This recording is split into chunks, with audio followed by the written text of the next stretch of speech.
আমাদের আজকের সাবজেক্ট হচ্ছে তামাদি আইন 1908। প্রথম প্রশ্ন, তামাদি আইন 1908 সালের কত নম্বর আইন? 1908 সালের 9 নম্বর আইন। 2, তামাদি আইন কোন তারিখে গেজেট আকারে প্রকাশিত হয়?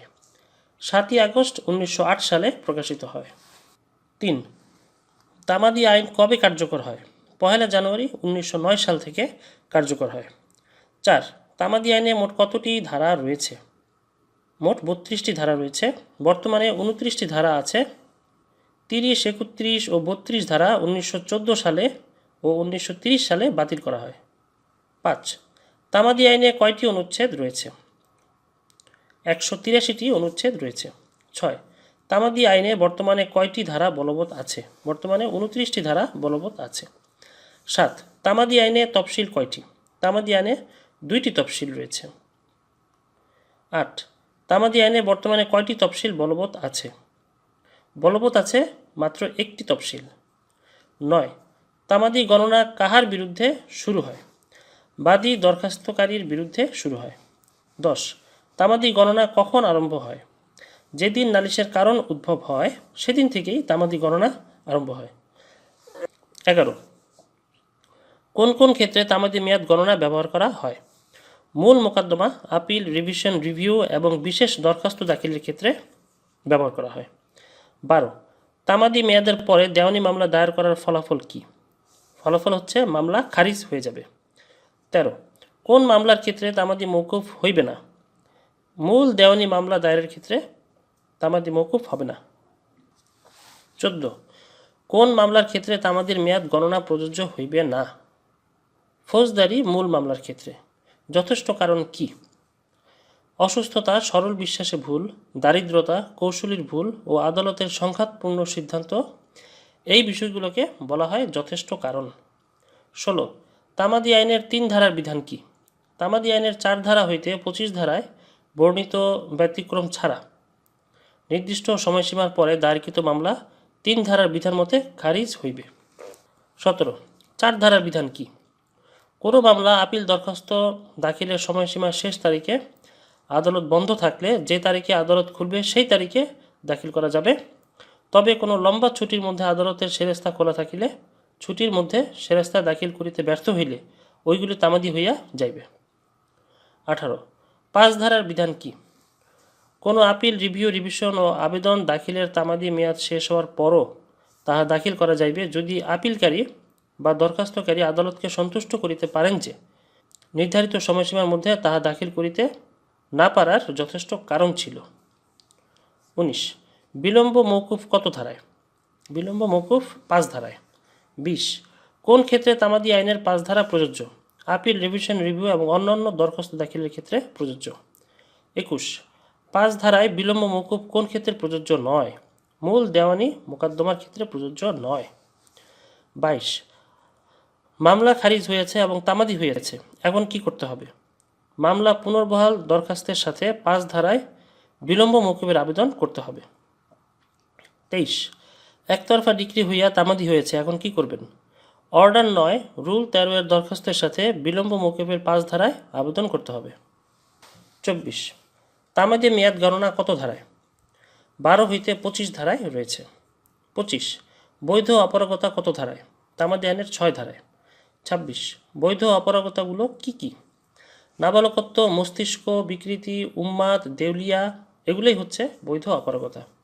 27, মামলা দায়েরের জন্য একজন নাবালক নির্ধারিত তামাদির অতিরিক্ত সময় পায় কতদিন? অতিরিক্ত সময় পায় 3 বছর। 28, কোন কারণে ব্যয়িত সময়কাল আপিল দায়েরের ক্ষেত্রে নির্ধারিত তামাদি মেয়াদের সাথে যোগ হবে? রায়ের নকল সংগ্রহ করার জন্য যে সময় অতিবাহিত হবে সেই সময়টা যোগ হবে।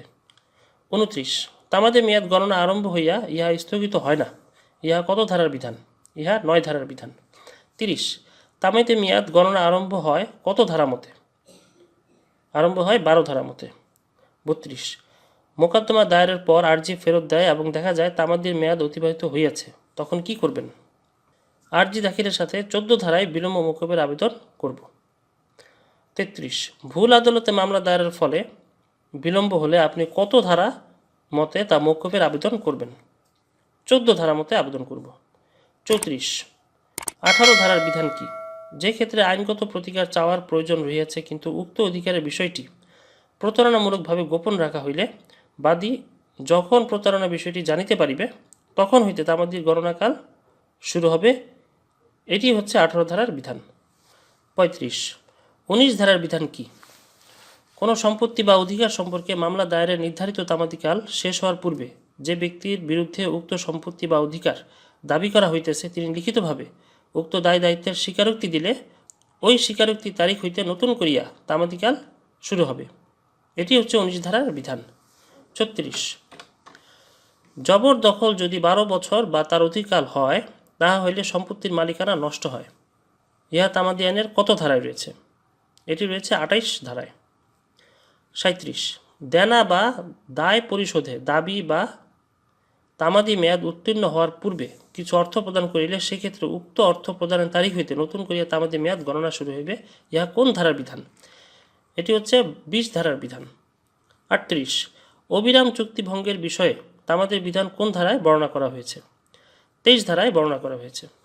39 আলো বাতাসের প্রবেশ পথ ব্যবহার জলস্রোত ও পানির ব্যবহার অব্যাহতভাবে 20 বছর ভোগ করলে তাহা নিরঙ্কুশ ও অলঙ্ঘনীয় অধিকারে পরিণত হয়।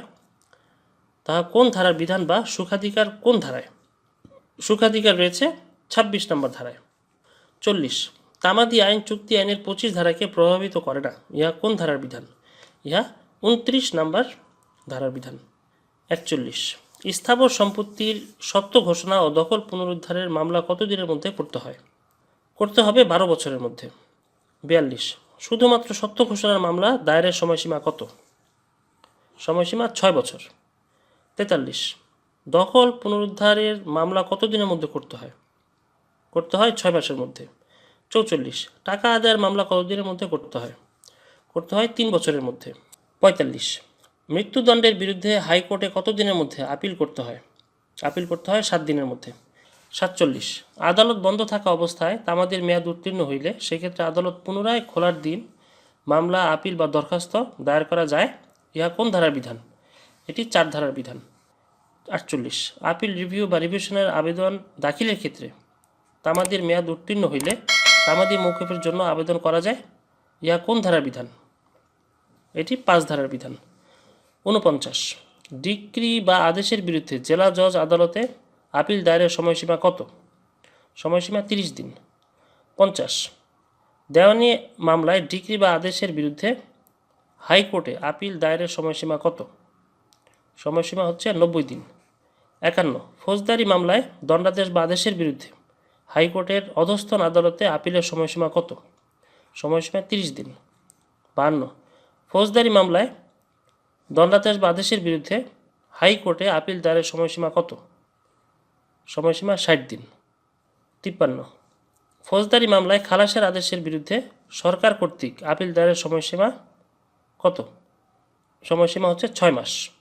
54 তামাদি আইন বিবাহ বিচ্ছেদের ক্ষেত্রে প্রযোজ্য নয়। ইহা কোন ধারায় বলা হয়েছে? ইহা বলা হয়েছে 29 ধারায়। 55 বন্ধকি স্থাবর সম্পত্তি খালাস করিবার জন্য মামলার তামাদি মেয়াদ কত? মেয়াদ হচ্ছে 60 বছর। 56 একটি মামলায় মূল্যবান সংশোধনের সর্বাধিক সময়কাল কত দিন? 21 দিন। 57 কোনো ব্যক্তি বিবাদী পক্ষ তার লিখিত জবাব দাখিল করবে সর্বোচ্চ কত দিনে? সর্বোচ্চ 2 মাসের মধ্যে। 58 একজন অভিযোগকারী খালাস আদেশের বিরুদ্ধে আপিল করতে পারে কত দিনের মধ্যে? 60 দিনের মধ্যে করতে পারে। 59 একটি মামলায় প্রতারণামূলক দলিল সৃজনের অভিযোগ করা হলে মামলায় তামাদির মেয়াদ কবে শুরু হবে? শুরু হবে প্রতারণার বিষয়ে জ্ঞাত হবার দিন হতে। 60 তামাদি আইন বলতে কি বুঝেন?